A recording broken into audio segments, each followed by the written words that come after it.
XSFM입니다. I, D, W, K.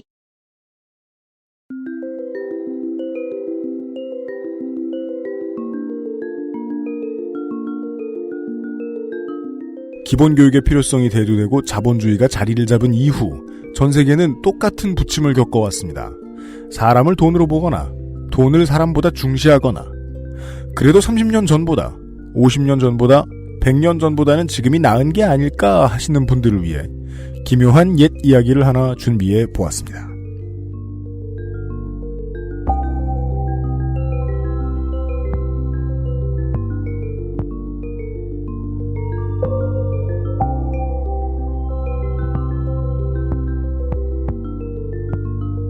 해외에 나가서 우리의 사랑하는 국민들을 가장 우울한 시선으로 보게 되는 부분은 그겁니다. 이것들이 다 똑같은 데 모여서 똑같은 얼굴을 하고 똑같은 옷을 입고 있구나. 우리가 녹음하는 이 타이밍쯤에는요. 무수히 많은 한국인들이 네. 동남아시아의 많은 이제 저 관광지에 가서 네. 그 해에 광고를 가장 많이 한 수영복이나 래시가드를 입고 그 래시가드 안 입으면 불법 아니에요? 한국인은? 지방마다 조례가 다른 걸로 알고 있는데 어떤 래시가드를 입느냐. 네. 예. 입고서 같은 머리 스타일에 비슷한 시계와 비슷한 신발을 신고 거의 똑같은 행위들을 하고 있습니다. 비슷한 관광상품에 가서 비슷한 배나 버스를 타고 셀카봉을 들고 움직이고 있어요. 그렇죠. 그리고 이들은 똑같은 시기에 나갔다가 똑같은 시기에 들어옵니다. 청취자 여러분 얼마나 고생이 많으십니까? 서버의 해외 하중이 폭증하는 8월 첫 주에 인사를 드립니다. XSFM의 유승균 책임 프로듀서와 윤세민 기자입니다. 네, 안녕하십니까. 윤세민입니다. 안녕하십니까. 예. 그리고 올여름과 함께하는 기묘한 이야기. 올해의 두 번째 시간. 저는 이 스튜디오에 앉아있는데도 그런 느낌이 드네요. 뭐요? 오프닝, 타이탄트론이 이렇게 중요한 거예요. 왜요? 오프닝 음악이 딱 들리는데, 눈앞에 지금 민주인간이 앉아있는데도, 그렇죠. 오프닝 음악이 딱 들리는데 약간 서늘해지면서 미소가 지어지네요. 네, 오늘이 더 서늘해요. 왜냐면 오늘은 인간이라고 보기도 어려워요. 왜요? 여러 단계를 거쳐요. 네. 이거 원작을 아시는 분들만 이해하실 수 있는데, 네. 미완성 단계였다가, 17호를 먹고 셀이 돼요. 예. 그 다음에 이제 18호를 먹고 완전체가 되는. 그렇죠. 코 입이 생겼죠. 오늘이 완전체예요. 그래요? 예. 네티즌 21호님을 모셨습니다. 안녕하십니까? 네. 네, 네티즌 21호입니다. 네. 물론 저는 오늘 얘기를 준비하느라 제가 좀 손이 많이 갔는데. 네. 음성 패치를 까시느라고. 네, 맞습니다. 그렇습니다. 오늘의 얘기는 그렇게 그래픽한 건 없습니다. 걱정 마십시오. 네, 무섭진 않아요. 네. 물론 실제로는 무서운 분들이 많을 거예요. 자기 처지하고 비교 대충 하면서 말이죠. 잠시 후에 만나보시죠. 그것은 알기 싫다는 건강한 라이프스타일 파트너 아임닭에서 도와주고 있습니다. XSFM입니다. 이대리, 맨날 살 뺀다면서 점심에 웬 소세지야? 에이, 과장님. 이건 기름지고 짠 마트 소세지가 아니고요. 아임닭 닭가슴살 소세지예요. 이것도 닭가슴살이야? 한 입에 먹기 편하게 생겼네? 아이 참, 과장님. 아임닭 큐브잖아요. 국내산 현미가 들어가서 정말 부드럽고 다이어트에 딱이라고요. 질리지도 않고 먹기도 간편해서 요즘 다이어트하는 사람들은 다 이거 먹어요. 닭가슴살을 가장 맛있고 간편하게 먹는 법, 프리미엄 세이프 푸드 아임닭.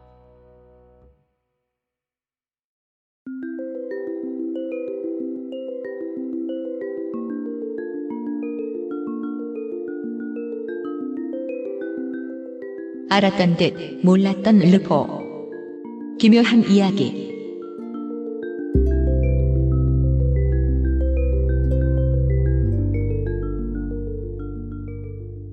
이번 에피소드에서는 교육에 관한 문제, 죄송합니다. 다시 하겠습니다. 네. 예, 이번 에피소드에서는 기계가 스트레칭을 하고 시작해요. 기름칠을 안 하고 오셨는지. 제가 지난주에 잠 안 오는 밤에 영화 리얼리스티를 봤는데 거기서는 스트레칭을 하더라고요. 로봇가요? 예. 왜냐면 휴잭맨이 스트레칭하면 지도 해야 되니까. 네. 그랑조처럼. 아무튼 스트레칭이 끝났습니다. 예, 이번 에피소드에서는 교육 문제에 관해서 이야기를 해볼 생각입니다. 네. 그리고 현대의 교육 문제를 돌아보기 위해서 참고할 만한 작품 텍스트가 하나 있어요. 그래서 그걸 여러분과 함께 그 작품 중에 일부분을 감상해 보고자 합니다. 네. 1934년에 신동아에 발표된 최만식 선생의 레디메이드 인생입니다. 그리하여 오늘은 오디오북입니다. 네. 네. 그 알실이 한 100회에 한 번쯤 합니다. 이런 짓을. 우선 이 작품 중에서 중요한 장면 몇 개를 살펴보겠습니다. 그러시지요. 뭐 어디 빈자리가 있어야지. K 사장은 안락의자에 푹신 파묻힌 몸을 뒤로 벌떡 젖히며 하품을 하듯이 시원찮게 대답을 한다. 미상불, 그는 두 팔을 쭉 내뻗고 기지개라도 한번 쓰고 싶은 것을 겨우 참는 눈치다. 이 K 사장과 둥근 탁자를 사이에 두고 공손히 마주 앉아 얼굴에는 나는 선배인 선생님을 극히 존경하고 앙모합니다 하는 비굴한 미소를 띠고 있는 구변 없는 구변을 다하여 직업 동량의 구걸 문구를 기다랗게 늘어놓던 피.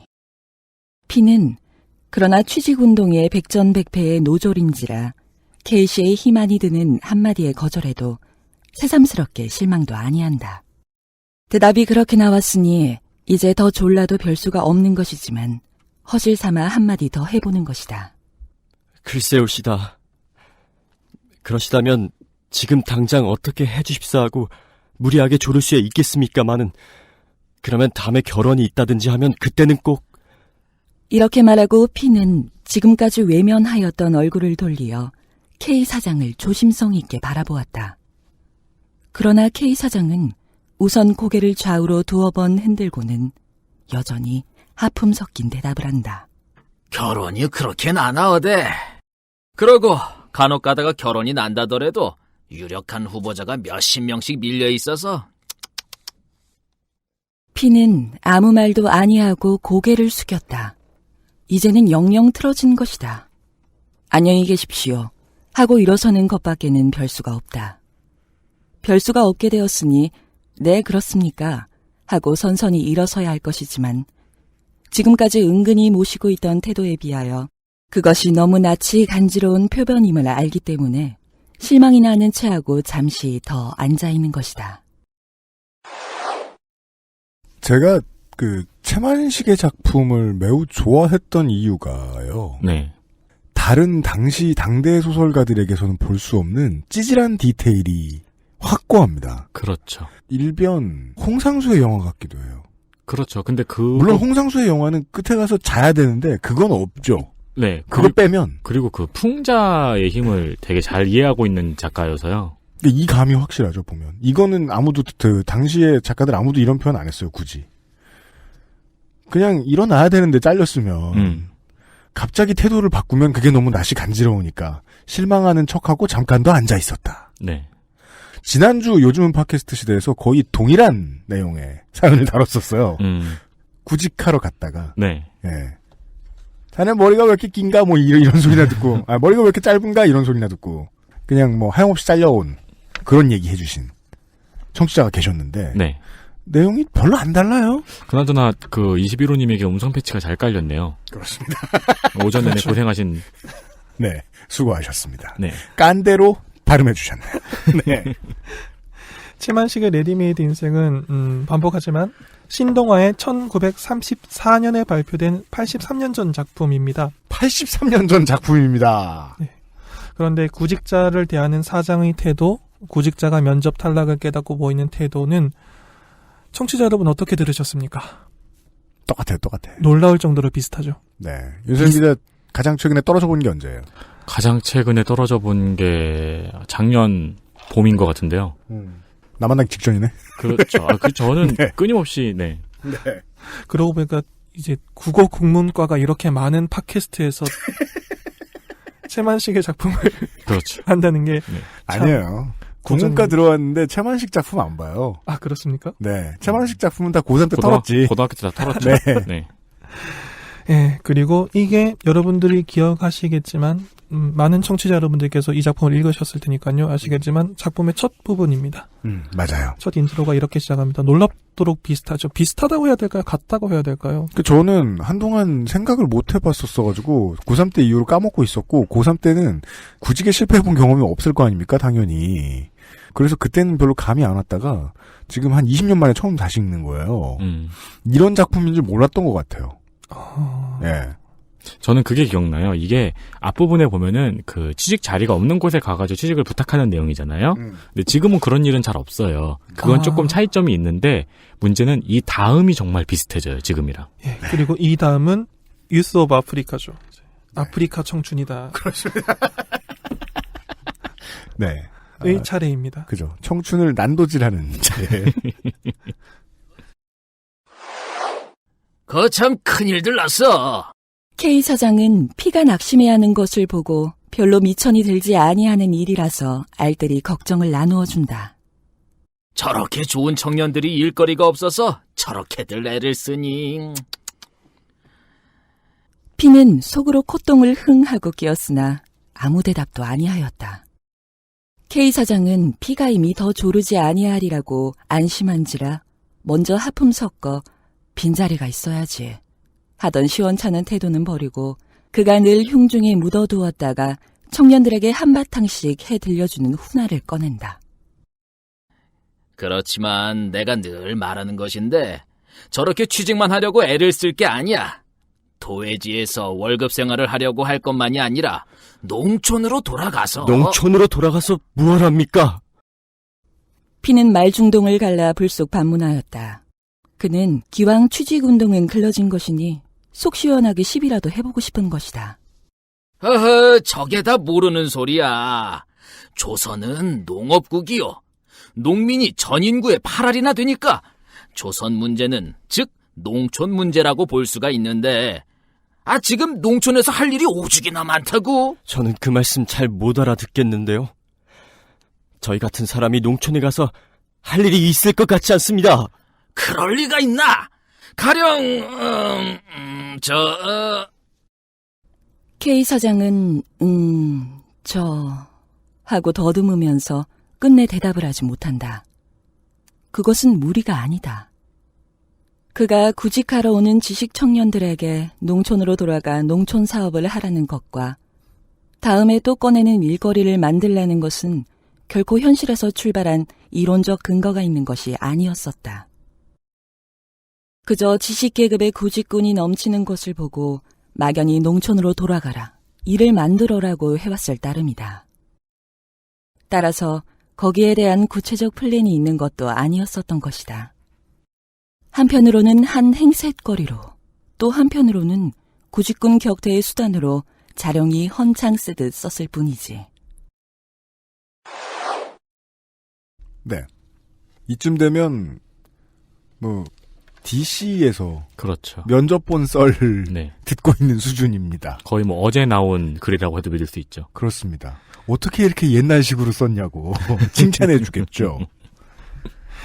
이 유능한 청년들이 일자리가 없어서 참 사회적으로 큰 손실이다. 그러나 월급 주는 직장만 직장이라 생각하지 마라. 청년들은 일자리가 없으면 이 일을 만들어라. 도시에 일자리가 없으면 농촌으로 돌아가라. 모두 1934년에도 있었단 말입니다. 창조경제와 6차 산업이라는 말로 대신 쓰죠, 요즘은. 여러분은 이 단락에서 어디를 제일 감명 깊게 들으셨을지 모르겠는데 저는 이 부분이었습니다. 피가 낙심해하는 것을 보고 별로 미천이 들지 아니하는 일이라서 알뜰히 걱정을 나누어준다. 네, 알뜰이라는 단어 재밌죠. 그렇죠. 미천이 안 드는 거죠. 네. 훈계는 하는 사람에게는 리스크도 없고 비용도 들지 않는다는 진리를 파악하고 있죠. 작가가. 맞습니다. 미천이 안 들기 때문에 하는 훈계죠. 게다가 당시에도 이미 장기 구직자를 비하 혹은 자학하는 구직꾼이라는 용어도 등장했었던 것처럼 보입니다. 그러네요. 구직꾼. 취준생. 꾼이라는 단어, 말을 굳이 붙일 만큼 사회적으로 흔한 놈들이었다. 네. 네. 그런데 이대로 끝나면 소설 도입부 치고는 갈등이 재미가 좀 떨어지지 않습니까? 그래서 주인공 P는 요즘 표현으로 사이다 버런을 시도합니다. 네. 음성 패치가 잘 된 네티즌 21호께서 수고해 주시고 계십니다. 네. 어디서 이렇게 잘 구해왔나 몰라. 비싼 걸로 사다 깔았어요. 그리하여 그동안까지는 대개는 그 막연한 설교를 들은 성만성하고 물러가는 것이 그들의 행태였었는데 오늘 이 P에게만은 그렇지가 아니하여 불갑을 구체적 설명을 해주어야 하게 말머리가 돌아선 것이다. 그래서 그는 떠듬떠듬 생각해가면서 생각나는 대로 주어 섬기는 것이다. 가령 문맹퇴치 운동도 있지. 농민의 구할은 언문도 모른단 말이야. 그리고 생활 개선 운동도 좋고 헌신적으로. 헌신적으로요? 그렇지. 할 테면 헌신적으로 해야지. 뭘 먹고 헌신적으로 그런 사업을 합니까? 먹을 것이 있어서 그런 농촌 사업이라도 할 신세라면 이렇게 취직을 못해서 애를 쓰겠습니까? 하하, 그게 안 된 생각이야. 자기가 먹고 살 재산이 있으면서 사회를 위해서 일도 아니하고 번들번들 논다는 것은 그것은 타락된 생각이야. P는 K 사장이 억담을 내세우는 것을 보고 속으로 싱그레니 웃었다. 그렇지만 지금 조선 농촌에서는 문맹퇴친이 생활 개선인이 합내하고 손끝이 하얀 대학이나 전문학교 졸업생들이 몰려오는 것을 그다지 반기화하기는커녕 머리살을 앓을 것입니다. 농민이 우매한다든지 문화가 뒤떨어졌다든지 또 생활이 비참한 것의 근본 원인이 기역 니은을 모른다든가 생활 개선을 할 줄 몰라서 그런 것이 아니니까요. 그리고 조선의 지식 청년들이 모두 그런 인도주의자가 되었습니까? 되면 되지 안 될 건 또 뭐야? 그건 인도주의란 그것이 한계 공상이니까 그렇겠죠. 하하, 그러면 피구는 주의자인가? 되다가 찌부러진 찌쓰레기입니다. 철저한 주의자라면 이렇게 선생님한테 와서 취직운동도 하니합니다. 그 채만식이란 작가가 가지고 있는 네. 굉장히 중요한 힘 중에 하나인 것 같아요. 뭡니까? 소설의 도입부에서 균열이 발생을 해야 되는데 그 자연스럽게 재미있게 읽다 보면은 균열이 발생해 있어요. 아, 그렇죠. 납득까지 않는 게 아무것도 없어요. 여기서 최초로 발생하는 커뮤니케이션의 단절은 요 부분이에요. 자기가 먹고 살 재산이 있으면서 사회를 위해서 일도 아니하고 번들번들 논다는 것은 타락된 생각이다. 따라서 주인공은 타락된 생각을 하고 있는 게 아닙니다. 먹고 살 돈이 없거든요. 내가 보기엔 나만 보이기 때문에. 그렇죠. 사장은 지금 취준생의 입장을 전혀 이해를 못하고 있죠. 맞아요. 요즘 세상에 전기가 없어, 수도가 없어, 밥이 없어, 쌀이 없어. 이런 식의. 굶어 죽는 사람 있냐라는 말이죠. 네. 그것은 알기 싫다 200회 특집 공개 방송 그 알실 여파시 200A회 기억나십니까, 청취자 여러분? 그 첫 사연이 이런 내용이었습니다. 평소 존경하던 고등학교 윤리교사에 관한 사연이었는데요. 사연을 보내주신 분이 그 본인이 사랑하는 힙합을 그 윤리교사가 수업 중에 디스를 했어요. 맞아요. 그러니까는 그 잠시 못해서 그 윤리교사가 설전을 벌였는데 설전에서 당연히 지죠. 네. 그러니까 윤리교사가 이 빨갱이가라는 폭언으로 응수했다는 내용이었습니다. 사연을 주신 분이 도대체 왜 빨갱이란 소리를 들어야 하는지 자기 마음에 들지 않으면 다 빨갱이인지 궁금하다라고 사연을 보내셨어요. 그렇습니다. 30회 이상 횟수가 지났지만 제가 그 질문에 대한 대답은 되지 못하겠지만 한 말씀을 드리자면 아, 그래요. 그날은 대답다운 대답이 안 나왔어요. 네. 왜냐하면 손희상 선생님 그건 맞는 말이다. 저는 뒤에 앉아가지고 윤리 선생님이 크립스 멤버인가 싶은 생각을 했었는데. 왜요? 크립스. 캘리포니아에서 80년대 말 90년대 중반 사이에 만들어진 범죄 조직. 파란색과 흰색을 드레스 코드로 하여 푸른 머리띠, 바지, 자켓, 신발 등을 반드시 착용합니다. 실제로 조직 소속이 아닌 뮤지션들도 크립스가 장악한 구역이 고향인 경우 크립스의 이름을 가사에 넣어 마케팅을 하지요. 가장 큰 라이벌 조직인 블러드 갱스터들의 색깔인 빨간색을 몹시도 싫어합니다. 아, 그렇다. 우리는 모두 빨갱이다. 네. 정체성을 확립해버리고 지나갔던 기억은 납니다. 한 말씀을 드리자면 내 마음에 들지 않는 나보다 약한 사람을 모두 빨갱이로 모는 것은 이미 80년 이상 전에도 있었던 유구한 전통입니다. 아, 그렇군요. 이 생각을 못했네. 83년 전에도 했군요. 심지어 이때는 남북이 갈려져 있었을 때도 아니고 우리가 조선일 때도 아니었어요. 한국일 때도 아니었잖아요. 아마 한국의 전통도 아니고 딱히 나라를 가리지도 않아요. 그 한국, 일본, 잘은 모르지만 미국도 있을걸요. 있었던 건 확실하고 지금도 있는지는 모르겠지만. 미국에서는 중요한 메인스트림으로 자리 잡은 지가 한 70년이 됐죠. 7, 80년 됐죠. 공산주의가 대두한 뒤 자유진영으로 분류된 대부분의 국가에서 많건 적건 이런 현상을 발견할 수 있었을 겁니다. 있었을 겁니다라고 말하는 건 추측이지만 한국, 일본은 분명히 있었죠. 최만식 작가는 카프 소속은 아니었지만 그 언저리에 있었던 작가로 지금은 해석이 많이 되죠. 네. 다만 상황에 따라서 당시에는 그 B라고 해서 XX주의자라고 삭제가 되었던 저 빈칸에 들어가는 말이 시대에 따라서 시대의 조류에 따라서 아나키스트가 되거나 네. 면접관에게 말을 또박또박 말대답을 하다니 너 운동권이냐가 되거나 조금 선거철이면 주사파가 되거나 지난 정권에는 친노 그죠. 네. 종북이 되거나 그렇죠. 종북 여러 가지 에디션이 있죠. 그런데 간단해요. 구조는 같습니다. 내 마음에 들지 않은 나보다 약한 사람을 한 이미지로 몰아가는 거죠. 80년 전부터 있었던 일입니다. 요즘엔 없어진 말이네요. 너 좌파냐. 이런 류의 타임슬립은 재밌네요. 네. 이게 만약 공감이 별로 안 간다 그러면 너무 요즘 얘기 같아서 그러실 거예요 아마. 그럴 거라고 생각. 다시 한번 말씀드리죠. 34년 전이 아니고 1934년작입니다. 네. 네.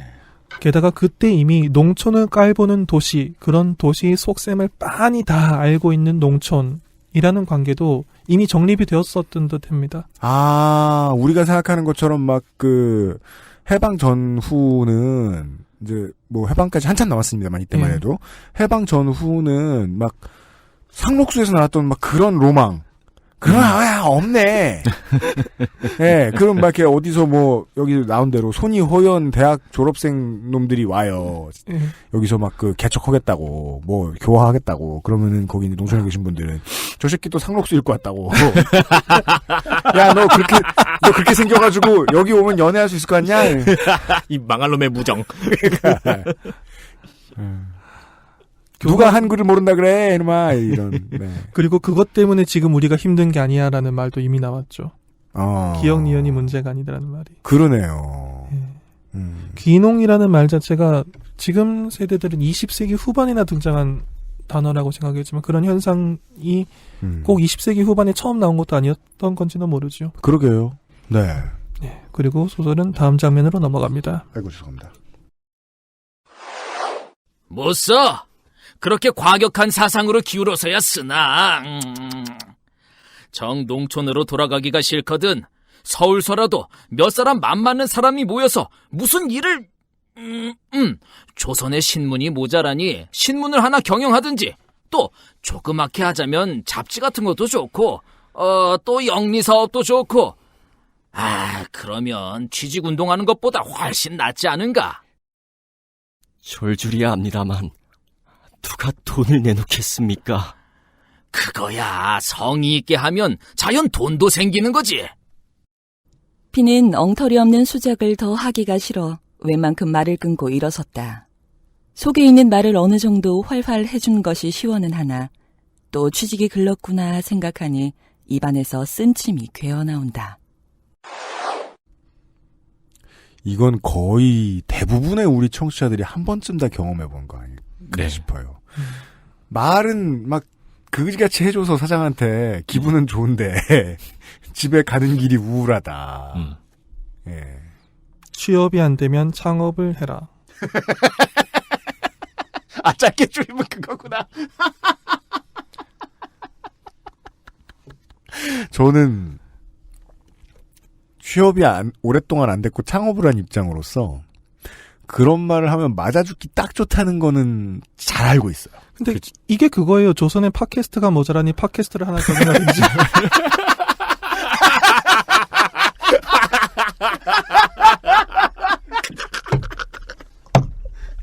부족하잖아요.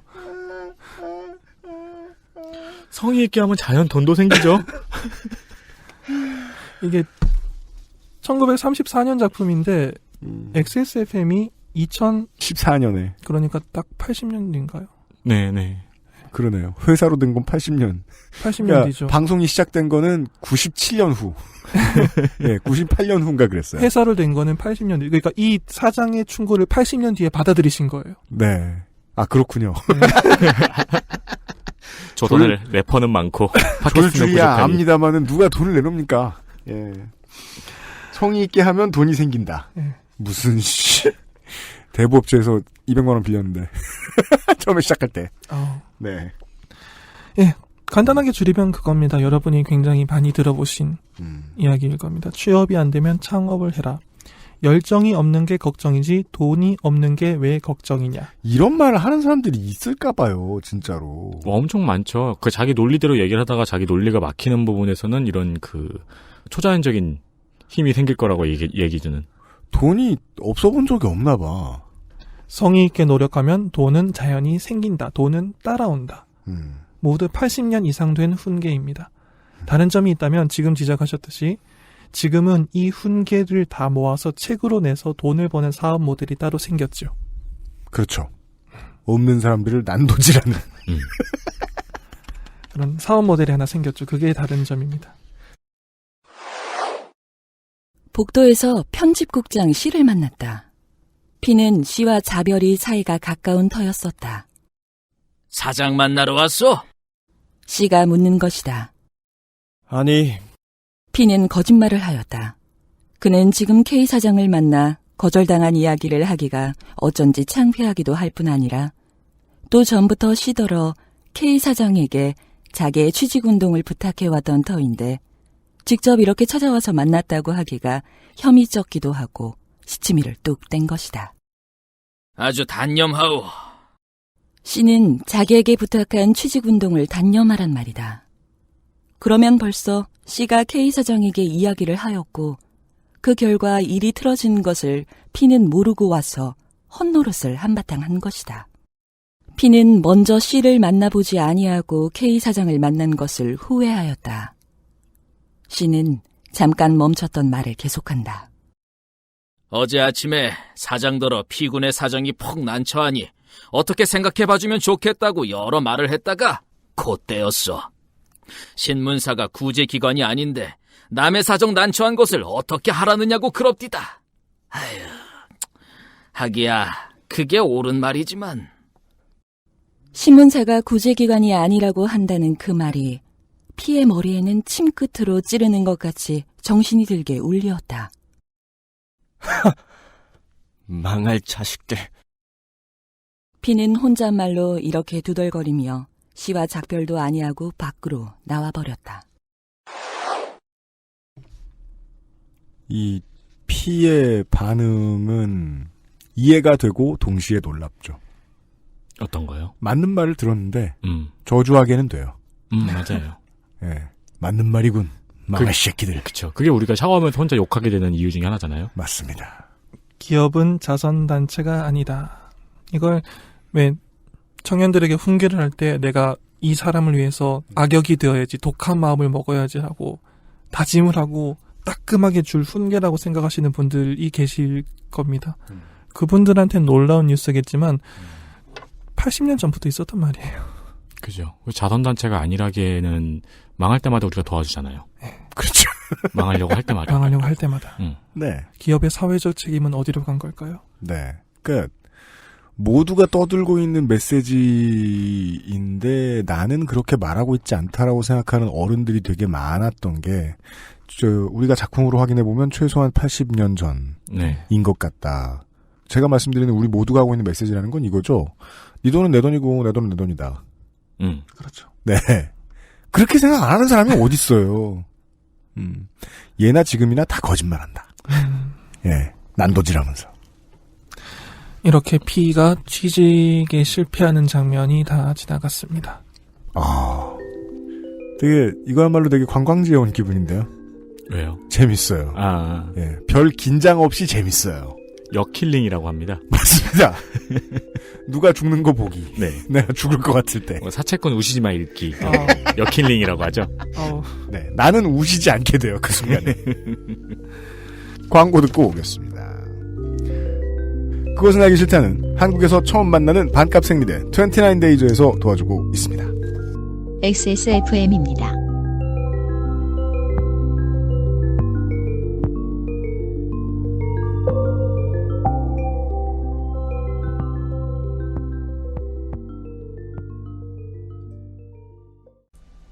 이직해서 독과점 하는 회사 들어가면 좀 피지 않을까? 직원은 피지. 소비자가 괴로운 시장에선 회사가 편하거든. 봐라, 이거. 이게 왜 비싸겠냐? 글쎄, 잘 만드니까 그런 거 아니겠어?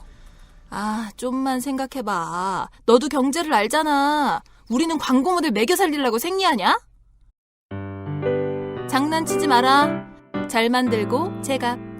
29days.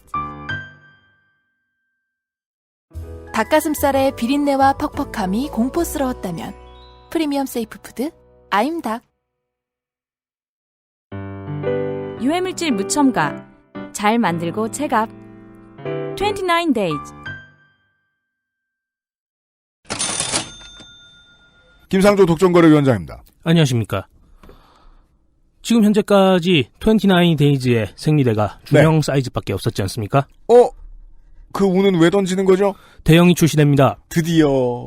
그 회사는 돈이 없어서 그동안에 대형을 출시 못했다가 기술력은 있다. 지난번에도 제가 8월로 말씀드렸었거든요. 네. 8월 첫 주 되자마자 대형을 출시하게 됐습니다. 그렇습니다. 준비를 해오고 있었다는 게 거짓말이 아니었던 모양입니다. 그리고 단일 품목 생산하는 업체가 그 다음 품목 만들 때 회사 재정이 어떤지 제가 대충 알거든요. 네. 파산 직전일 겁니다. 네. 지금부터 회수 늦게 되면 큰일 납니다. 다음 달에 사라질 수도 있다. 그렇습니다. 그런 걸 알려드리고요. 네. 그리고 기존에 10+1 이벤트 진행 중이었지 않습니까? 네. 대형 출시한 김에 2주간 더 진행한다고 합니다. 그렇습니다. 대형 역시 10팩을 사시면 1팩을 추가로 드립니다. 네. 그동안 사이즈가 맞지 않아서 구매를 못하셨던 분들. 네. 사이즈가 마음에 안 들어서. 한번 고려해 주시면 감사하겠습니다. 그렇습니다. 문의하셨던 분들 정말 많았죠? 나왔습니다. 대형 29데이즈 액세스몰에서 확인해 주십시오. 김상조 독점거래위원장이었습니다. 감사합니다. 29데이즈가 중형의 셀을 합하여 드디어 대형이 나왔다는 사실을 다시 알려드리면서. 드디어 나왔네요. 네.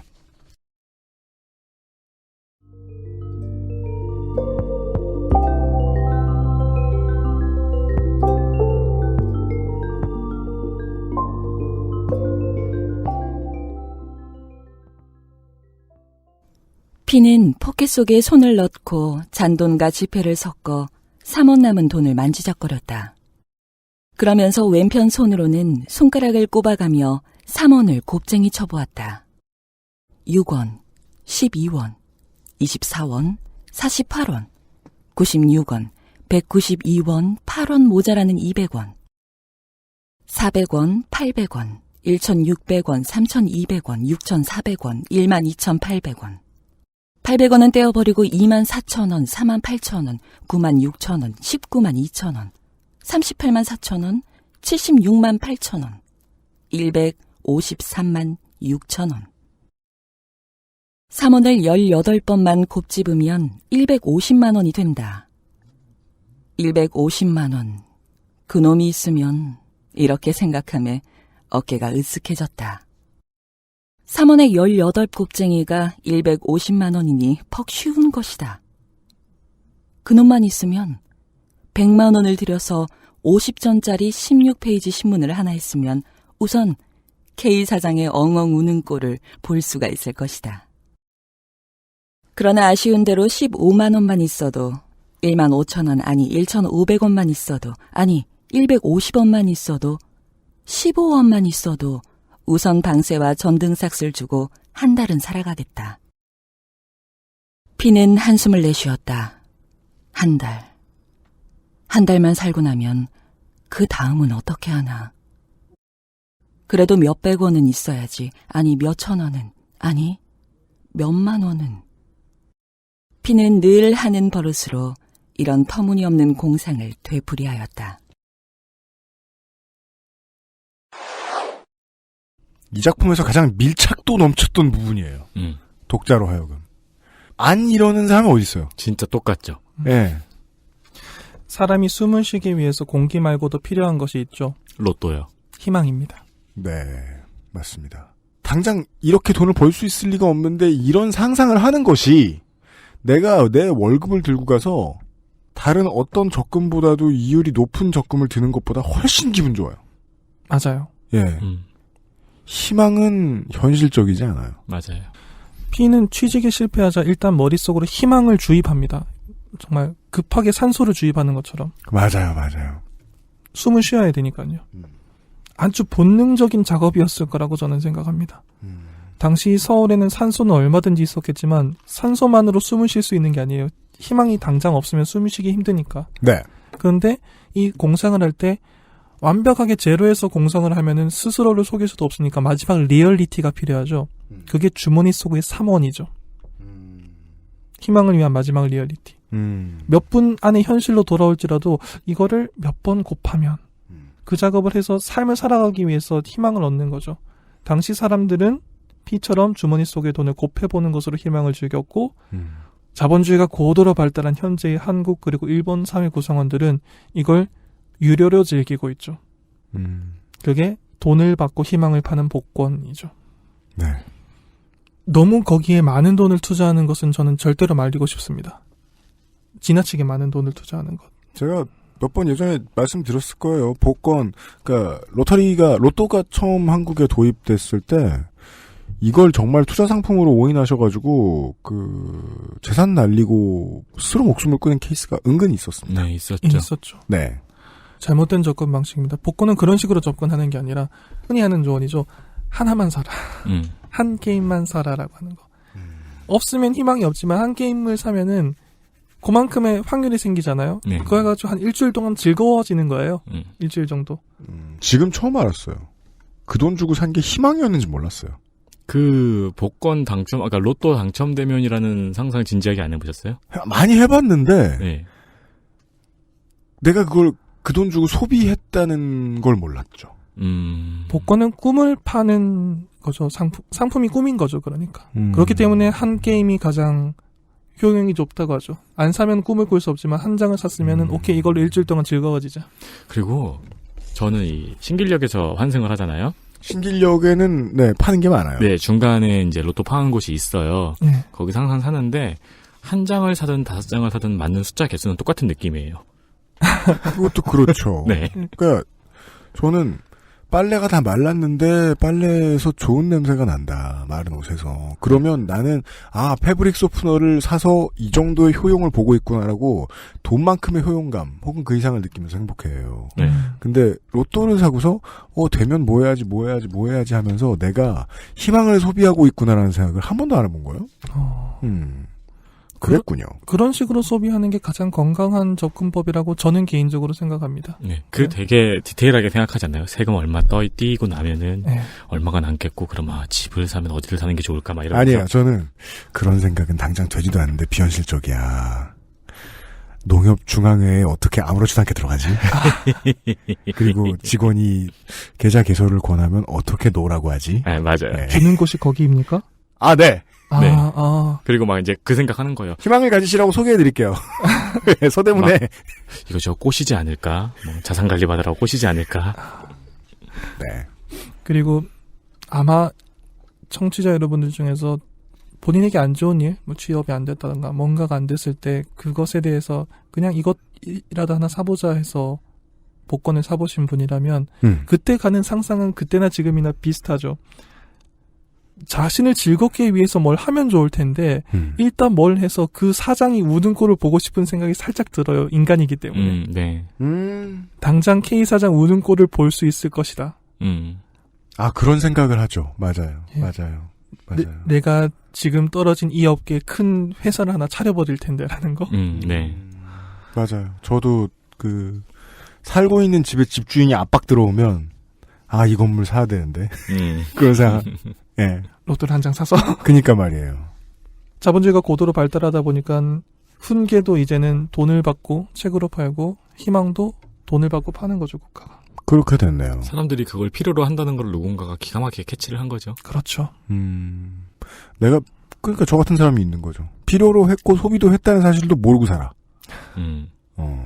그런데 효용은 느끼신 거군요. 효용만 느껴요. 네. 예. 희망을 소비했다는 것을.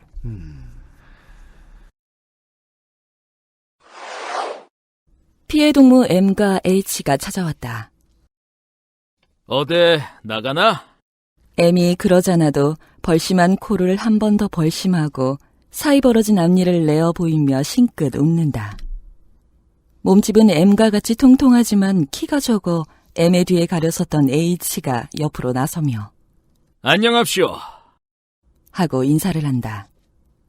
P는 싱긋이 웃었다. 이 M과 H는 같은 하숙에 있는데 두 사람은 곧잘 같이 돌아다닌다. 같이 가는 것을 나란히 세워놓고 보면 하나는 키가 커서 우뚝하고 하나는 키가 작아서 납작 붙어가는 것 같다. 얼굴도 M은 우들부들한 게 정객 타입으로 생겼고 잘못하면 복싱링에 내세워도 좋겠고 H는 안존한 게 사무원 타입이다. 일상의 언행을 보아도 H는 무슨 이야기가 자기 전문인 법률에 관한 것에 다다르면 육법 전서의 조목을 따르르 외우면서 이러고 저러고 하다고 설명을 하고 M은 동경서 학생에 제휴를 했던 만큼 그리고 전문이 정경과인 만큼 좌익 진영에서 쓴 어투가 그대로 나온다. 만나 앉아서 이야기라도 짓거리면 그동안만은 명랑하여진다. 지금 서울 안에 P니 M이니 H니와 매일 만나 하는 일 없이 돌아다니고 주머니 구석에 돈푼 있으면 서로 털어 선술잔이나 먹고 하는 룸펜의 패가 수없이 많다. 무어나 일을 맡겼으면 불이 번쩍 일게 해낼 팔팔한 젊은 사람들이다. 그렇건만 그들은 몸을 비비 꼬고 있다. 몸을 비비 꼬고 있대요. 뱀처럼. 취업에 실패하고 거처로 돌아온 P를 맞이하는 친구들은 똑같이 취업을 못하고 있는 친구 그리고 고시생입니다. 전국 각지에서 공무원 시험을 준비하고 계시는 청취자 여러분, 취준생 청취자 여러분은 이 대목에서 아마 각자 떠오르는 얼굴들이 있으실 거라고 생각합니다. 그리고 그런 만남들이 80년 전 어느 골목길에서도 똑같이 반복되고 있었던 건지도 모르죠. 서울에서는 이런 취업이나 공무원 시험 같은 걸 준비하는 분들이 보통 어디에 모여 계시죠? 노량진이죠. 노량진이죠. 아, 감사합니다. 거긴 국가의 스포닝풀이에요. 네. 노량진을요. 여기서 어느 방향을 보고 절을 하면 되죠? 그럼. 여기 지금 이거 아니에요. 요거 회색. 네. 예. 뒤쪽으로 쭉 보시면 바로 노량진이에요. 여러분, 저희는 지금 마포의 XSFM 거대한 미디어 센터에 있습니다. 네. 사실 그 수영의 달인이다. 그럼 여기서 수영해서 가면은 뭐 1시간 안에 어떻게 그렇죠. 뚫을 수도 있을지 몰라요. 네티즌 21호님은 노량진을 가볼 일이 없죠.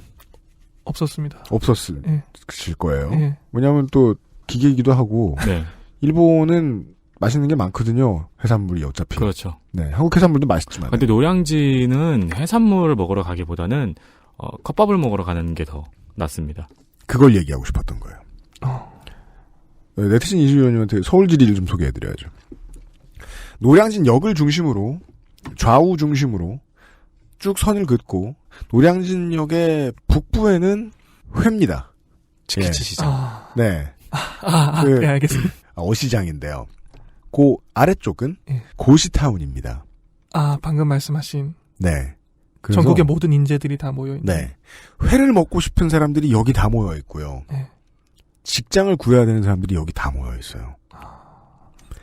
완전히 다른 곳이에요. 같은 역인데도. 그 차선 하나 있고요. 그 사이를 이어주는 육교가 하나 있어요. 네.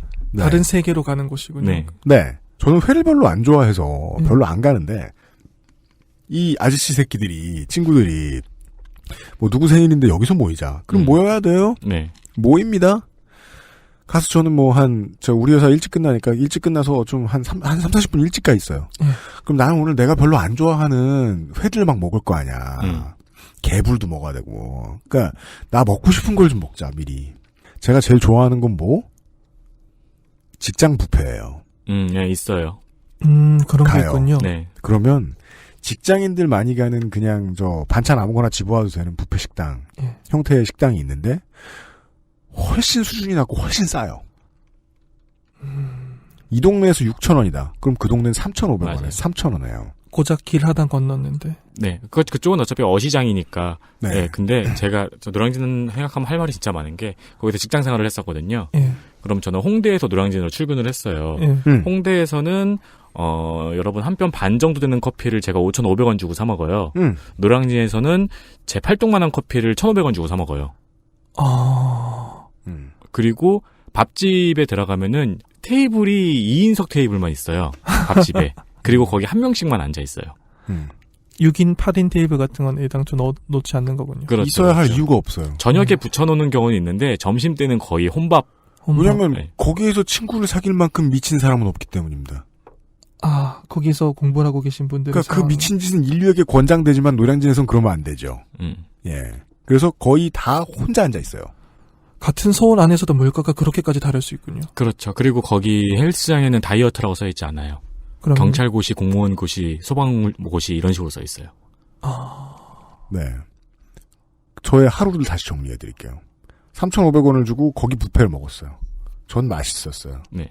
전 아직 그 입맛에 머물러 있는 사람이니까요. 길 건너서 1차를 갔습니다. 친구들이 모였어요.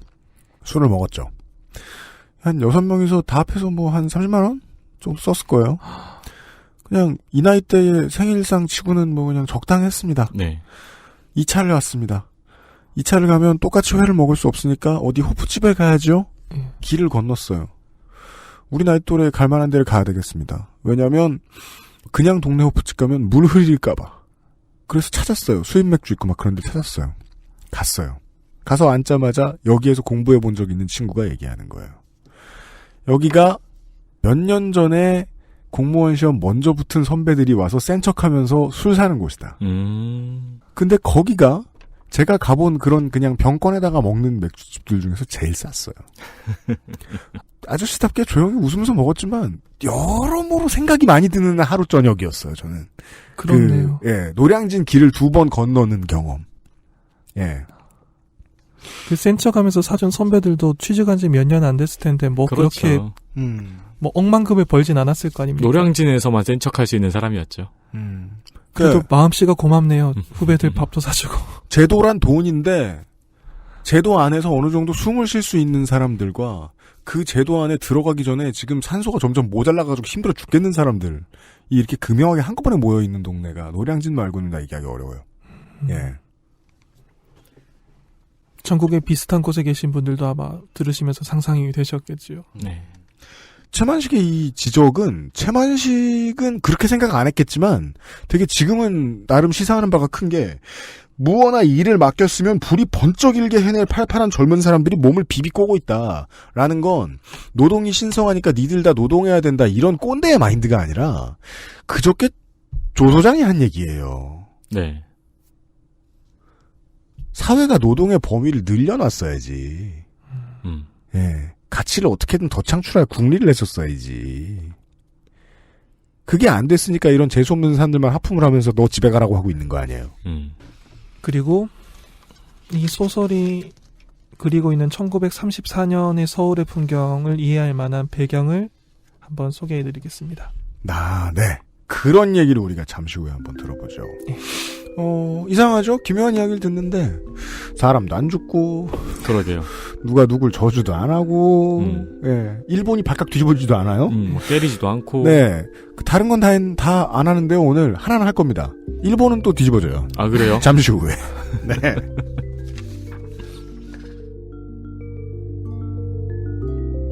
그것은 알기 싫다는 기억력 향상에 도움을 줄 수도 있는 바이로메드 공신보감에서 도와주고 있습니다.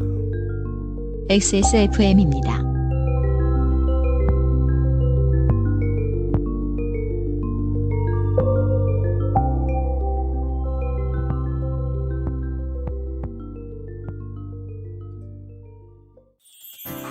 공신보감은 식약처로부터 기억력 개선 기능을 인정받은 건강기능 식품입니다.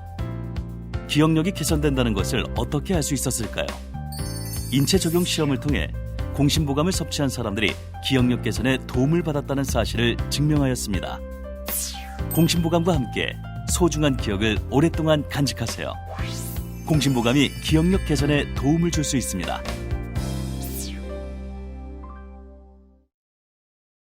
하루 건강, 하루 한 포, 하루 세 알.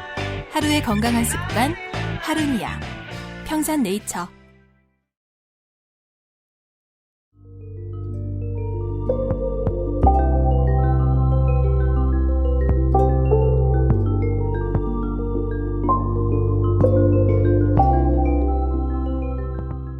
(1934년작이라는) 것을 기억을 해주시면은요, 인류가 돈 때문에 가장 고생을 크게 했던 시기였습니다. 네. 전 세계 공황을 처음 경험한 때입니다. 그랬죠. 1929년에 시작된 세계 대공황이라는 게 있었습니다. 이때 미국도 엄청난 타격을 입었다고 하죠. 네. 경제적으로뿐만 아니라 사람들의 삶이라는 게. 그렇죠. 네. 그리고 그 세계 대공황은 일본 경제에도 직격탄을 날립니다. 1930년부터 1931년까지 정도로 봅니다만 일본 경제가 심각한 위기를 겪는데 이걸 보통 쇼와 공황이라고 합니다. 쇼와는 연호죠. 네. 이것은 일본이 제2차 세계대전 발발 이전까지 겪었던 가장 심각한 공황이었습니다. 근데 사실 일본은 세계 대공황 이전에도 경제 위기가 찾아와 있었어요. 당시 자료를 살펴보면 1928년에 세계 대공황이 시작되려고 하던 타이밍이죠. 1928년에 도쿄에서 이른바 육체노동, 당시에는 자유노동자라는 단어를 썼습니다. 육체노동에 종사하던 사람들을 4,000명을 조사를 해봤습니다. 이 말이 비정규직보다 훨씬 낫네. 자유노동자요? 네. 옛날에는 답이 있었네. 자유노동자 4,000명을 조사하니까 중등학교 중퇴 이상의 학력, 당시로서는 상당한 고학력이죠. 중등학교 중퇴 이상의 학력을 가진 사람이 516명으로 13%를 차지하고 있었다는 기록이 남아 있습니다. 당시의 자유노동자는 왜 교육 서비스를 제대로 받지 못했다라는 말을 조금만 직설적으로 이야기하면 아예 학교를 못 가본 사람도 충분히 있던 그 표현이 시기입니다. 중요하잖아요. 교육 서비스를 제대로 받지 못한 사람이라고 하면 요즘 말로는 그냥 뭐 대학교 안 간 이 정도로 생각하는데 그때는 학교를 못 간. 네. 네. 지금 그 학교는 다니는데 학원을 갈 돈이 별로 없었다 이런 레벨의 이야기가 아닌 그렇죠. 거죠. 네. 네. 글자를 못 읽는 수준. 그래서 글자 읽고 뭐 그 사칙연산도 배우고 지구가 동그랗다는 것도 배우고 이 정도 해서 6년에서 8년 정도 수학한 경험이 있다.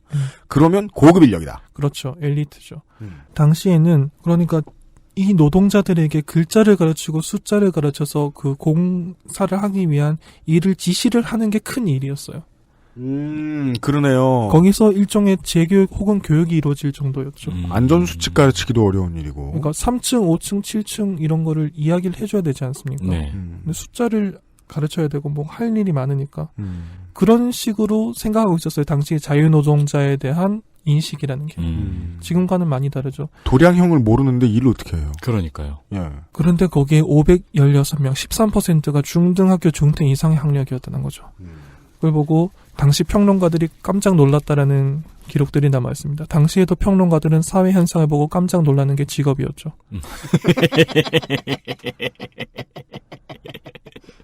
심지어 당시에는 교육기간이 비교적 짧은 사람들이 주로 다니는 직업소개소 라는 곳에 대졸자들이 드나들기 시작했다는 사실에 평론가들이 또 깜짝 놀라요. 아, 일을 또 했네요. 네.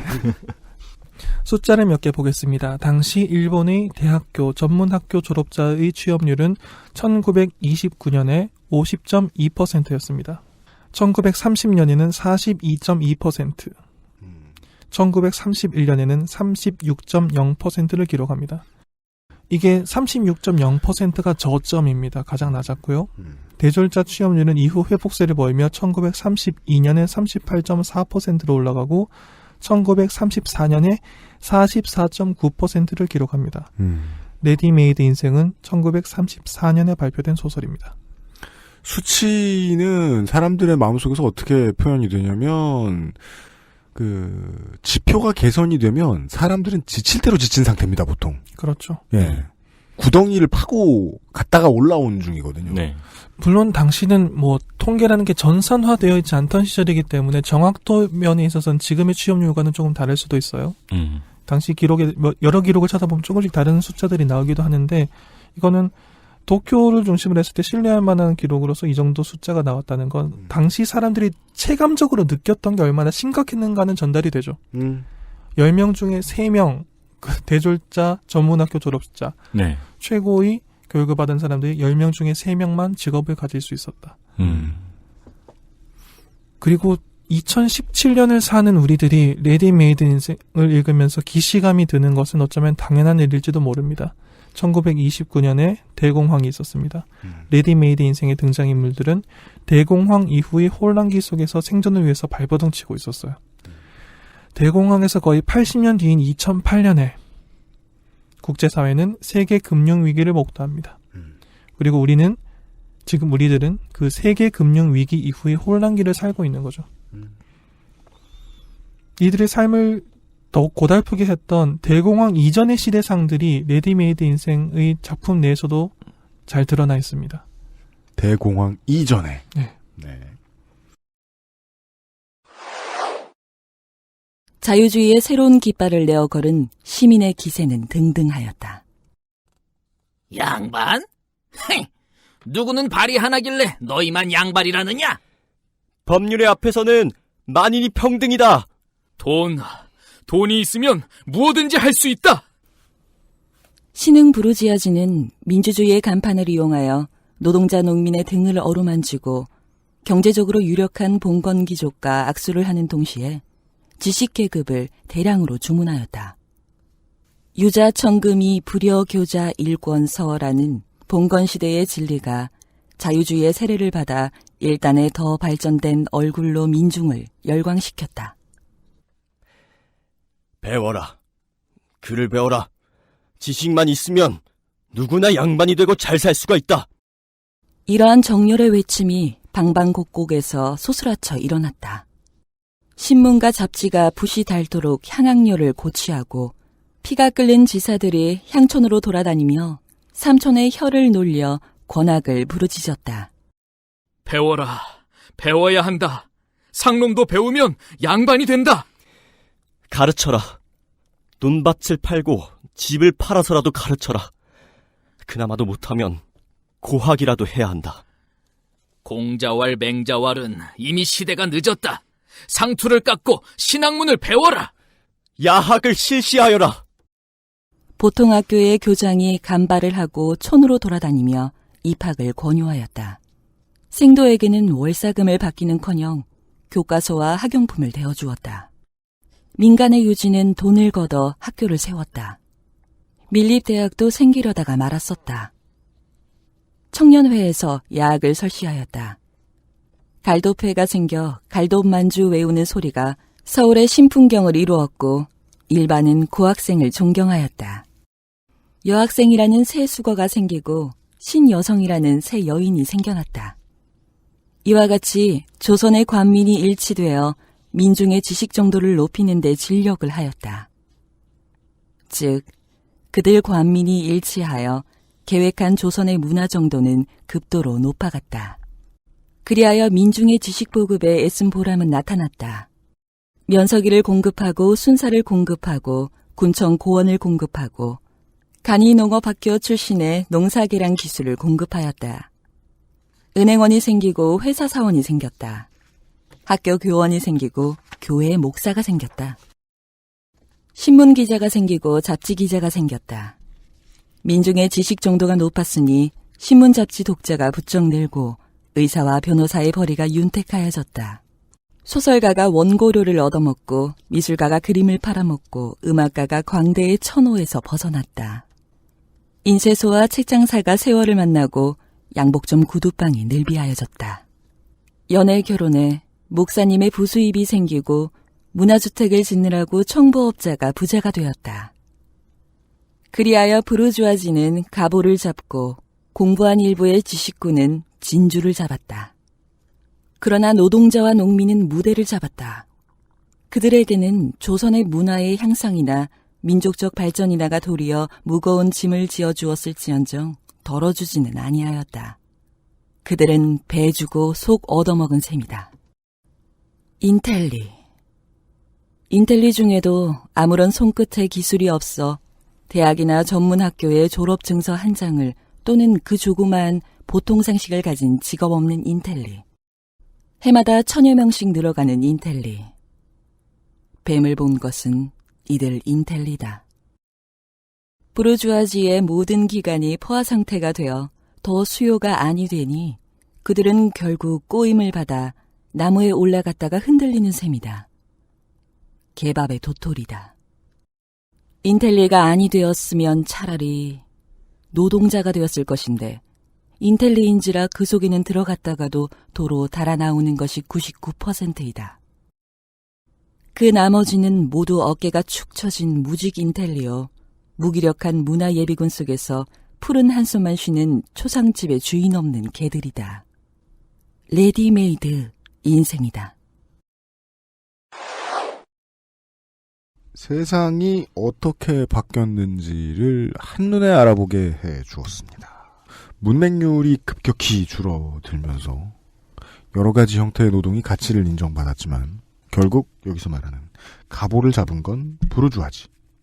그 옆에서 어느 정도 떨어지는 것을 주워먹을 수 있던 사람들 소수의 지식인. 노동자와 농민은 얻은 것이 별로 없고 혹은 착취당하는 구조 속에 편입이 되게 되었다. 인텔리는 필요한 것처럼 많이 생산을 시키더니 요즘부터는 필요 없다고 하는 것 같다. 그런데 노동도 못하겠다. 앞에 나왔죠? 손이 하에서. 1931년에 대졸자들이 취업률이 36.0%를 기록하기 몇 년 전에, 그러니까 피와 동세대들이 교육을 받던 시절에 교육을 해라 온 사회가 외치고 있었던 거죠. 인텔리를 만들어라라고. 교육을 통해서 자신의 인생을 바꿀 수 있다. 혹은 자신뿐만 아니라 가족의 삶도 바꿀 수 있다. 교육을 통해서 평등해질 수 있다. 조금만 더 솔직하게 이야기하면 교육을 통해서 나는 남보다 위에 설 수 있다. 그렇죠. 근데 지금 1934년을 살아가던 이 직업 없는 인텔리가 보기에는 교육 다 받았는데 취업문이 닫힌 거예요. 그렇죠. 네. 교육을 통한 평등이라는 게 결국 평등이라기보다는 너도 남보다 위에 설 수 있는 기회가 있다라는 말을 해주는 거였는데 특히 근대화의 과정에서 많은 가족들을 교육이라는 이름의 무한 경쟁에 뛰어들게 한 말들이 이 시대에도 당연히 유효했습니다. 신분제가 아직 완전히 없어졌다고 보기 힘들던 시절인 만큼 교육을 통해서 평등해질 수 있다는 말은 지금보다 훨씬 위력이 강했을지도 모르죠. 네. 그렇게 모두 교육이라는 거대한 게임에 뛰어들었고 속절없이 불황이 왔습니다. 불황이 오니까 이 사람들이 필요하지 않게 되었습니다. 주인공 피가 곱씹는 인텔리라는 말을 현대식으로 바꾸면 우리에게도 익숙한 단어가 나오죠. 대졸백수. 지금 대졸백수라는 단어를 말한 순간 스튜디오에 있는 모든 사람이 서로 눈을 안 보기 위해서 노력하고 있어요. 네. 아, 너. 아니, 너. 저희가 이게 비디오가 제공이 안 되고 오디오이기 때문에 못 보시겠지만 스튜디오에 있는 모든 사람들이 서로 눈을 안 맞추고 있어요, 지금. 그렇습니다. 거울 같은 단어죠. 네. 대졸백수라는 말이 1930년대 인텔리란 단어보다 더 무서운 것은 한국전쟁 이후의 지식교육이라는 게임이라는 표현을 쓰겠습니다. 온 사회가 뛰어든 이 거대한 게임은 각 가정의 가용 자원을 거의 모두 투자하는 형식으로 이루어졌기 때문입니다. 우골탑이란 단어 기억나세요? 아, 그게 소뼈? 네. 소를 팔아서 자식을 대학에 보낸다고 해서 대학을 우골탑이라고 불렀죠. 그죠. 이걸 게임이라고 한번 놓고 보니까 알겠어요. 그림을 좀 더 명확하게 볼 수 있을 것 같아요. 아니, 한 몇십 년째 한국인들은 모두가 이런 도박을 하고 있으면서 왜 리니지에 재산 날리는 사람들은 뭐라 그러지? 그 사람들 성에 안 가봤나 봐. 네. 아니, 나는 노가다 해가지고 아이템 얻었는데 쟤는 사니까. 아, 그게 싫어서. 투자 상품 치고는 참 쓰레기긴 해요, 교육은. 그래서 소설 레디메이드 인생의 마지막 부분은 널리 알려져 있습니다. 주인공 피는 고작 9살인 아들 창선을 인쇄소에 맡깁니다. 종로에서 풍론이, 냄비니, 양재기니, 숟갈이니 무언이 해서 살림 나부랭이를 간단하게 장만하여 가지고 올라가는 길에 전에 잡지사에 있을 때 안 인쇄소의 문선과장을 찾아갔다. 월급도 일 없고 다만 일만 가르쳐주면 그만이니 어린아이 하나를 써달라고 졸라대었다. A라는 그 문선과장은 요리조리 칭탈을 하던 끝에 그는 P가 누구 친한 사람의 집 어린애를 청거하는 줄 알았던 것이다. 보통 학교나 마쳤나요? 하고 물었다. 아니요. P는 솔직하게 대답하였다. 나이 몇인데? 9살. 9살? A는 놀라 반문을 하는 것이다. 기왕 일을 배울 테면 아주 어려서부터 배워야죠. 그래도 너무 어려서 네 집에요. 내 자식놈이랍니다. P는 그래도 약간 얼굴이 붉어짐을 깨달았다. A는 이 말에 가장 놀라운 일을 보겠다는 듯이 입만 벌리고 한참이나 P를 물끄러미 바라다본다. 왜? 내 자식이라고 공장에 못 보내란 법이 있답니까? 아니, 정말 그래요? 정말 아니고. 괜히 실없는 소리 자제라고 해야 들어줄 테니까 그러시지? 아니, 그건 그렇지 않아요. 내 자식놈이야요. 그럼 왜 공부를 시키지 않고? 인쇄소 일 배우는 것도 공부지. 그건 그렇지만 학교에 보내야지. 학교에 보낼 처지도 못 되고 또 보낸댔자 사람 구실도 못할 테니까. 거참 모를 일이요. 우리 같은 놈은 이 짓을 해가면서도 자식을 공부시키느라고 애를 쓰는데 되려 공부시킬 줄 아는 양반이 보통 학교도 아니 마친 자제를 공장일 보내요. 내가 학교 공부를 해본 나머지 그게 못 쓰겠으니까 자식은 딴 공부를 시키겠다는 것이죠. 글쎄, 정 그러시다면 내가 내 자식 진배 없이 잘 데리고 있으면서 일이나 착실히 가르쳐 드리리다마는 원 너무 어린데 애차랍잖아요. 애차라운 거야. 애비든 내가 더 알지요만. 그것이 제겐 약이니까. P는 당부와 치아를 하고 인쇄소를 나왔다. 한 짐 벗어놓은 것 같이 몸이 거뜬하고 마음이 느긋하였다. 날카로운 주제의식이죠. 이렇게 하고 나왔는데 한 짐 벗어놓은 것 같이 몸이 거뜬하고 마음이 느긋해져요. 네. 이 작품에서 P는 자식만큼은 죽여도 인텔리는 만들지 않는다라는 다짐을 하는 장면이 있습니다. 네. 절대로 인텔리는 만들지 않겠다. 마치 만약에 제가 자식을 낳는다. 그러면은 내 자식만큼은 트위터를 못하게 하겠다. 굳은 다짐이죠. 네. 이런 식으로 P는 다짐을 실행에 옮긴 겁니다. 대학을 졸업해도, 즉 많은 교육을 받아도 그것이 내 삶을 긍정적으로 바꾸지 못한다는 부모 세대의 경험이 자녀 세대에 대한 교육 포기로 이어진 사례죠. 그런데 레디메이드 인생의 거의 대부분의 장면을 정말 지금과 비슷하다라고 생각하시는 분들도 여기서는 하고 의문을 가지실지도 몰라요. 그래도 교육은 포기하기 어려운 카드일 텐데. 아마 의문을 가지시는 분들이 많이 계실 겁니다. 그 이유는 저는 이렇게 생각합니다. 우리가 여기서 한 가지 상상을 해봅시다. 1934년 시점에 9살이었던 창선 아들이죠. 1925년생이니까는 동세대 분들이 지금 생존해 계실 확률도 물론 높죠. 송혜 선생님. 예. 그 창선은 인쇄소에 들어가서 기술을 익히는 편이 좋았을까요? 아니면 무슨 수를 쓰든 아버지와 같거나 그 이상의 교육을 받아서 지식인 그룹으로 편입되는 편이 좋았을까요? 인쇄소가 짱이죠. 그렇죠. 인쇄소가 짱이죠. 그렇죠. 결과론적으로 생각해봐도 전쟁 나고 이런 거 생각하면 인쇄소가 짱이죠. 그렇죠. 그 20년간 인쇄소에서 더 일을 할 수는 없네요. 전쟁이 나니까. 그러면은 16년간 일을 합니다. 50년부터는 전쟁 때문에 좀 쉽니다. 뭐 여전히 인쇄일은 필요하니까 할 수도 있어요. 전쟁 때도 인텔리는 필요 없었지만 인쇄소는 필요했어요. 아무튼 20년간 인쇄소를 해요. 좀 싼 동네에 가서 네. 당시에 이제 그 시외곽 어디 있습니까? 이제 경성에서 뭐 마포 혹은 뭐 아무것도 없는 영등포. 네. 여기가 외곽이었나요? 그때는? 종점이었죠. 그땐 서울이 아니었죠. 네. 관악, 구로, 송파, 서초, 강남 이거는 그냥 아무것도 아니죠. 거기는 네. 그냥 밭입니다. 바깥에 외곽에 이런 데서 가게를 또 열심히 하다가 나이가 들었을 때 은퇴하기 전에 땅을 좀 사놉니다. 잠실에요? 서울 바깥에. 그렇죠. 잠실 같은 아무것도 없는 데 있잖아요. 그런데 그러면 지금 자식들은요. 교육이다 뭡니까? 그렇죠. 평생 누워 있어도 네. 누군가 트레이너가 와서 건강하게 만들어줄 거려? 그렇죠. 자식분은 유승균 PD님한테 방세를 올려달라고 하고 있겠죠. 그렇습니다. 망할 자식.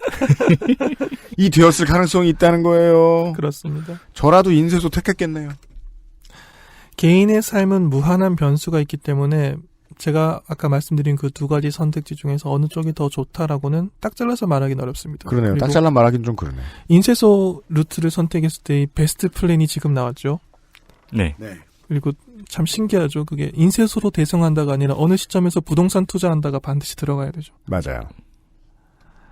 그런데 통계적으로 말하면 적어도 창선이 청년기 이후를 보냈을 해방 이후의 한국 사회는 통계적으로는 교육 수준이 높을수록 사회적으로 성공할 가능성을 더 많이 보장하는 사회체제. 그게 좋다 나쁘다가 아니라 교육을 많이 받으면 성공할 가능성을 좀 더 열어두는 사회체제를 꽤 오랫동안 유지했습니다. 그러네요. 바로 이 사회체제 때문에 교육에 대한 투자만큼 확실한 투자는 없다라는 공감대가 사회에 몇십 년 동안 형성된 거죠. 지금 생각하면 레디메이드 인생의 주인공 P의 선택은 대성했으면 지금 말씀하시는 것 같은 그런 좋은 결론이 있었겠지만 통계적으로 이야기하면 확률은 조금 낮은 도박이었습니다. 그리고 그 믿음이 확률이 낮다라는 것. 더 크게 성공할 수 있지 모르지만은 확률이 낮다. 즉 확률이 더 높은 투자는 교육에 투자하는 것이다라는 것이 적어도 2000년대까지 한국 사회는 유지되고 있었다고 생각합니다. 트렌드가 바뀌지 않았다는 건 이해가 됩니다. 예. 상황은 조금씩 바뀌어요. 왜냐하면 지금은 슬슬 교육도 계급화가 지금 되어가고 있는 단계이기 때문에 지금 정권이 바뀌고 해체하려고 애를 쓰고 있지만 네. 지금 꽤 많이 공고하죠. 그렇죠. 예. 교육이라는 도박도 가진 돈만큼 베팅을 할 수 있는 상황이 점점 더 커지고 있기 때문에 뭐 좀 달라졌다고는 할 수 있겠지만 트렌드는 동일하네요. 말씀해 주신 대로. 흔히 말하는 명문대에 들어가는 자녀들의 부모의 수입 평균이 점점 올라가고 있다고 하죠. 그렇죠. 서울대에 입학하는 학생들이 강남 지역이 많은 것은 가까워서가 아니죠. 그럼에도 불구하고 전체적인 흐름은 교육에 투자하는 것은 여전히 확률이 높다라는 믿음이 있었죠. 지금도 있나요? 교육보험? 학비보험? 그게 뭐예요? 초등학교 때 보험처럼 돈을 내면은, 그러니까 저축처럼 돈을 내면은 중학교 올라갔을 때 이제 받는 학비조로. 그런 게 있군요. 처음 알았습니다. 그런 게 있었어요. 처음 알았어요. 그런 시스템이 필요할 정도이군요. 그렇죠. 그런데 문제는 지금은 2017년이라는 거죠. 이 믿음, 교육에 투자하는 것이 가장 확률이 높다는 믿음이 2010년대 되면서 조금씩 무너지고 있다고 저는 생각합니다. 네. 아마도 가장 치명적인 요인은 취업률 저하, 학자금 대출 이 두 가지겠죠. 특히 학자금 대출을 볼까요? 2016년 9월 19일에 민주당 안민석 의원이 한국장학재단과 국세청에서 제출받은 자료를 분석한 결과를 밝힌 것에 따르면 학자금 대출자는 100만 명에 육박하며 이들이 대출받은 대출액은 11조 7천억 원에 달합니다. 그중에 제가 빌린 것도 몇 푼 있어요. 저도 있어요. 대졸자가 이 정도 빚을 지고 있는데 그나마 취업이 힘든 상황, 이 상황에서 자녀들 세대 교육에 가용 자원을 모두 투자해서 자녀 세대가 더 좋은 삶을 살도록 한다는 선택을 할 가능성이 얼마나 될까요? 투자 상품을 고르는 입장에서는 말도 안 되는 투자 상품이 됐을 수 있어요. 네. 아까부터 신성한 교육에 대해서 투자라는 말을 너무 많이 해서 좀 죄송하긴 합니다만 그래도 제가 이야기하고 싶은 것을 좀 더 효과적으로 전달하기 위해서 그 표현을 계속 쓰겠습니다. 네. 자녀 세대의 지식 교육, 지식을 가르치는 것에 그 가족의 가용자원 전체를 투자하지 않는 세대가 생기는 것은 그 자체로는 가치 중립적입니다. 좋은 일도 나쁜 일도 아니에요. 네. 게다가 어떤 면에서는 교육에 대한 과중한 투자와 과중한 서열화를 회피하는 더 좋은 선택일지도 모릅니다. 문제는 이 모든 결정이 어른 세대, 기성 세대, 지금 교육을 받고 있는 게 아니라 교육을 시키는 세대. 그 사람들의 욕망을 투영하는 형태로 결정되고 진행된다는 거죠. 1930년대 공황 이전에 사회는 지식인을 필요로 했습니다. 아까 우리가 봤죠? 사회는 지식인을 필요로 했고 많은 청년들을 지식인으로 길러냈습니다. 공황이 닥치자 사회는 더 이상 지식인을 필요로 하지 않게 됐고 수많은 지식인 청년들이 길거리에서 방황했습니다. 한국 전쟁이 끝나고 경제 성장의 시대를 거치면서 한국 사회는 오랫동안 한 몇십 년 동안 지식인 청년 세대를 필요했습니다. 대졸자란 말이죠.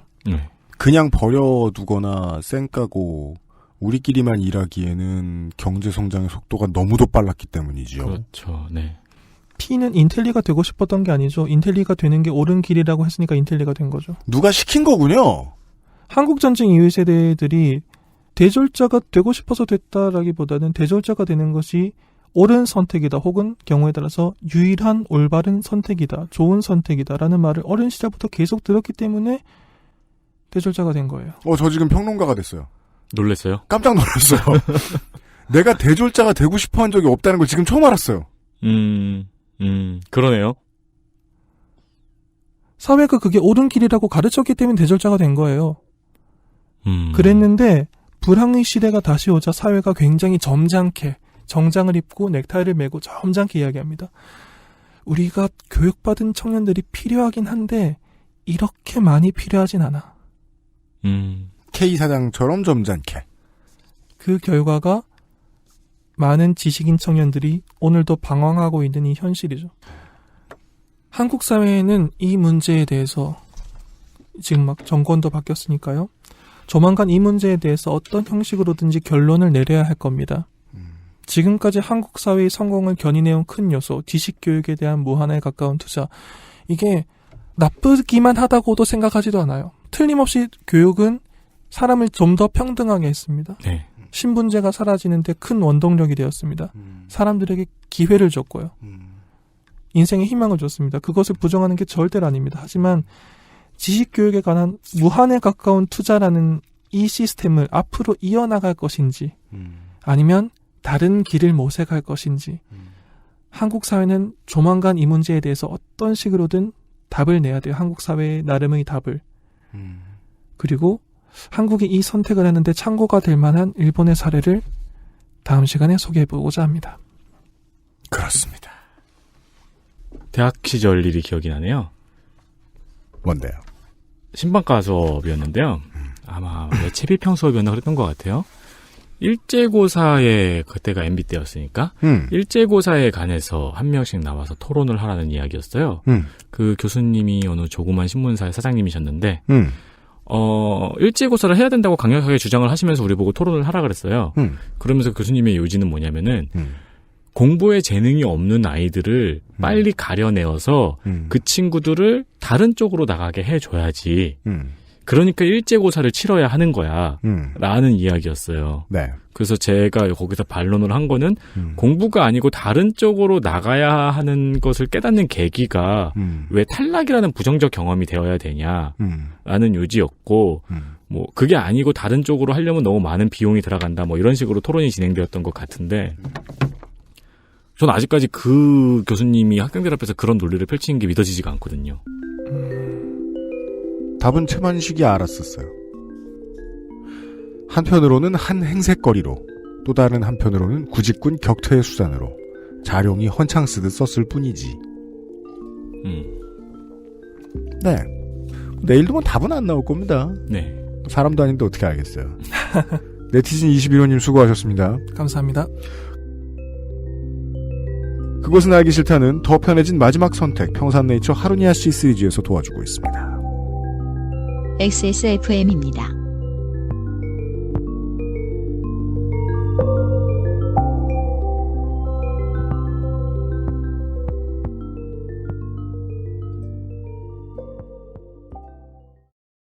하루 건강, 하루 한 포, 하루 세 알. 하루의 건강한 습관, 하루니아. 평산네이처. 기억력 때문에 고민이신가요? 식약처로부터 기억력 개선에 도움을 줄 수 있다는 기능성을 인정받은 공심보감을 섭취하세요. 당신의 기억력 개선에 도움을 줄 수 있습니다. 공심보감과 함께라면 삶의 질이 달라집니다. 아로니아를 먹기 쉽고 간편하게 하루의 건강한 습관 하루니아 평산네이처. 이번 주는 되게 충격의 연속이에요. 왜요? 내가 꾸준히 노동자였다는 사실을 몰랐다는 걸 깨달았고. 네. 내가 대졸자가 되기를 원한 것이 내가 예비역 병장이 되는 걸 원했던 것보다 훨씬 더 낮은 수준이었다는 걸 깨달았어요. 근데 비교가 너무 치사하네요. 예비역 병장을 이길 수 있는 건 없죠. 그건 그래요. 네. 예비역 대장은 이 마음 몰라요. 그럼요. 나 대장 돼야지 이런 생각 했을 수 있는데 제대하는 게 그렇게 신나지도 않았을 거야. 네. 우리는 그냥 오디오북을 접했는데요. 이제 스튜디오 안에 있는 사람들은 여러분들께 전달해드리고 싶었던 것은 우리 인생의 시간, 그냥 절대 시간, 우리에게 주어진 3차원의 절대 시간을 생각해 봅시다. 내가 만약에 무슨 연애를 했어. 아주 그지 같은 연애였어. 정말 남는 것도 없어. 네. 경험도 없어. 그 사람 좋지도 않았어. 근데 막 위협도 당했어. 힘들었어. 돈 뺏기고 막 무시당하고 최악이었어. 2년을 사귀었어. 네. 그랬으면은 우리 인생의 2%에 3%쯤 시간을 쓴 거예요. 그렇죠. 근데 우리는 만약에 우리가 기대 수명만큼 산다면 우리 인생의 긴 사람은 절반까지도 교육 게임에 참여하거든요. 예. 이 문제를 너무 당연하게 여기는 거는 자기 인생에 대해서 좀 게으른 것 같다는 생각도 드네요. 네. 그러니까 내가 고등학교 때 뭐가 재밌었고 어쩌고 내가 대학 때 뭐했고 그런 얘기는 사람들 만나서 하고 한다는데 내가 고등학교에 가서 뭘 배웠지? 내가 대학교에 왜 갔지? 고등학교 때 그런 생각했던 것 같아요. 무슨 말만 하면은 내가 왜 이래야 되지? 나는 왜 이걸 못하지라고 하면 돌아오는 답은 학생이니까였잖아요. 그리고 저같이 이제 그냥 뭐해도 허 저해도 허하고 가만히 앉아있던 넥센팬 같은 사람은 꼭 저렇게 놀라운 질문들 던지는 친구들 있잖아요. 공부 못하는 놈들 왜 저래. 예. 가장 이 에버리지 멍청이죠. 예. 그런 생각하고 그랬던 것 같아요. 예. 내일 뭔 얘기가 나올지 한번 기다려봅시다. 윤세민 기자, 유승균 PD하고요. 호스트 네티즌 21호가 수고를 해주셨고요. 출연에는 P역의 윤건, K사장과 CM, H역의 이종우, 나레이션 민혜심 성우께서 수고해 주셨습니다. 그리고 듣느라 여러분들도 많이 수고하셨고요. 주말 순서 기다려주십시오. 안녕히 계십시오. 안녕히 계십시오. 감사합니다.